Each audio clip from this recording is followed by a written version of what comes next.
வணக்கம் நண்பர்களே, நான் தான் உங்கள் நண்பர் துரைசாமி. எல்லாரும் எப்படி இருக்கீங்க? ஆஃப்டர்நூன் ஒரு அனௌன்ஸ்மெண்ட் வந்துச்சுங்க. எந்த பக்கம் பார்த்தாலும் சமூக வலைத்தளங்கள்ல டாக்ஸா அந்த ஒரு டாபிக் மட்டும்தான் இருந்துச்சு. பாராட்டுற விஷயமா இருக்கட்டும், கலாய்ச்சி பேசுற விஷயமா இருக்கட்டும், எங்க பார்த்தாலும் அந்த டாபிக். உங்க எல்லாருக்குமே தெரியும், தளபதி விஜயன் தான். இனி அந்த மாதிரி நம்மளால தளபதி 69 திரைப்படம் வரைக்கும் தான் சொல்ல முடியும். இனிமே அவரை எல்லாருமே தலைவர் விஜய் அப்படின்னு சொல்லி தான் கூப்பிட போறாங்க.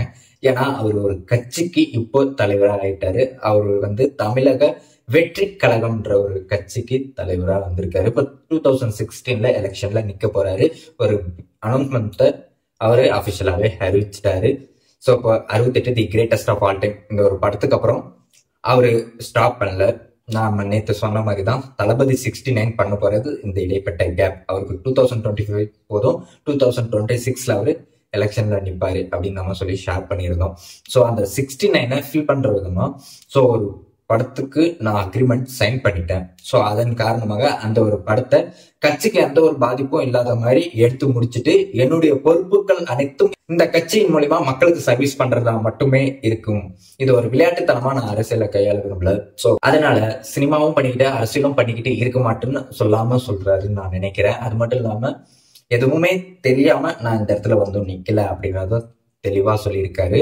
ஸோ கடைசியாக அந்த படம் தான் இருக்குன்றபடி ஷேர் பண்ணியிருக்காரு. தளபதி 69 இப்போ ஒரு கட்சியை ஆரம்பிச்சுட்டு எந்த கட்சியோட இணையாம தனிச்சையா பண்ண போறதுனால கண்டிப்பா சன் பிக்சர்ஸ் ஒரு படம் பண்ணதான் இருந்துச்சு. சன் பிக்சர்ஸ் பண்ணுவாங்களா இனி அப்படின்னு கொஸ்டின் மார்க் ஆயிடுச்சு. அப்போ டிவிவி ப்ரொடக்ஷன் ரொம்பவே டாக்ஸா இருந்துச்சுல. ஸோ அந்த ஒரு ப்ரொடக்ஷன்ல யார் இயக்குனரா இருக்க போறாங்கன்ற ஒரு பெரிய எதிர்பார்ப்பு தான் இருந்துட்டு இருக்கு. ஸோ ஓப் இது லாஸ்ட் படமா இருக்க போகுது. தளபதி 69 போது விஜயண்ணா ஷாருக்கான் அவர்களை வச்சும் தளபதி அவர்களை வச்சும் ரைட்டிங் பண்ணிட்டே இருக்கேன், போயிட்டு இருக்கு அதுக்கான வேலைகள் அப்படின்னு அவர் கான்பிடென்டா சொல்லிட்டு இருந்தாரு. ஓகே, ஒரு ஃபைனலா பயங்கரமா ரீச் பண்ணக்கூடிய படமா பண்ணிடணும் அப்படின்னு நினைச்சு SRK மாதிரி ஒரு ஹீரோவும் கூட இணைச்சா அது எப்படி இருக்கும்னு நினைச்சு பாருங்களேன். இப்போ அவர் கால் ஷீட்டும் கொஞ்சம் கம்மியாகும். கொஞ்சம் பீரியட்ல அவருக்கான ரோல் எல்லாம் எடுத்து முடிக்கிற மாதிரி இருக்கும். ஏன்னா 2 பேரை இணைக்கும் போது 2 பேருக்கான கால் ஷீட்டும் கம்மியாகும். ஒரு படத்துக்கு கொடுக்கறத விட கொஞ்சம் கம்மியா இருக்கும் இல்லையா? ஸோ இப்போ WRO சப்ஜெக்ட்னும் போது நேரங்களும் குறையுது, பிளஸ் அவர் கட்சிக்கும் பாதிப்பு இல்லாம இருக்க போகுது. அப்போ டிவிவி பெரிய நிறுவனம், அப்போ அட்லியானா படம் பண்ணதுக்கான வாய்ப்புகள் அதிகமா இருக்கும் அப்படின்ற ஒரு சின்ன தாட் எனக்குள்ள போயிட்டே இருக்கு.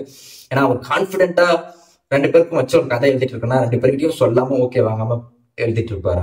விஜயண்ணா கட்சி ஆரம்பிக்கிறதுக்கு என்ன நேத்தா முடிவு பண்ணாரு, எப்பவோ முடிவு பண்ணிட்டாரு. அதுக்கான வேலைகள் எப்பொழுதும் மறைமுகமா பண்ணிட்டு இருந்தாரு. அப்படி இருக்கும்போது உங்களை வச்சு ஒரு கதை எழுதுறோம்னா ஒரு பிக்சர்ல படம் பண்ணலாம் அப்படின்னு சொன்னாரு. அப்படின்னா இல்லப்பா 69ஓட என் படம் நிறுத்த போறேன் அப்படின்னு அவர் சொல்லியிருந்தா அவர் ஏன் பல இடங்கள்ல விஜய் அவர்களுக்கும் ஷாருக்கான் அவர்களுக்கும் கதை எழுத போறேன்னு சொல்லிட்டே இருக்க போறாரு?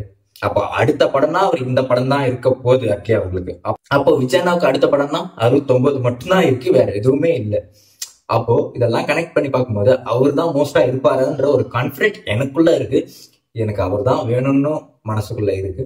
ஸோ உங்களுடைய ஒப்பீனியனை ஷேர் பண்ணிடுங்க. அந்த மாதிரி அமைச்சா இது வேற மாதிரி அமைங்க. இந்த படம் கடைசி படமா இருந்தாலும் சரி பிரமிப்பை தர மாதிரி இருக்கும். அதுதான் என் முடிவா நாங்க சொல்லி ஷேர் பண்ணி இந்த வீடியோவும் முடிக்கிறேன்.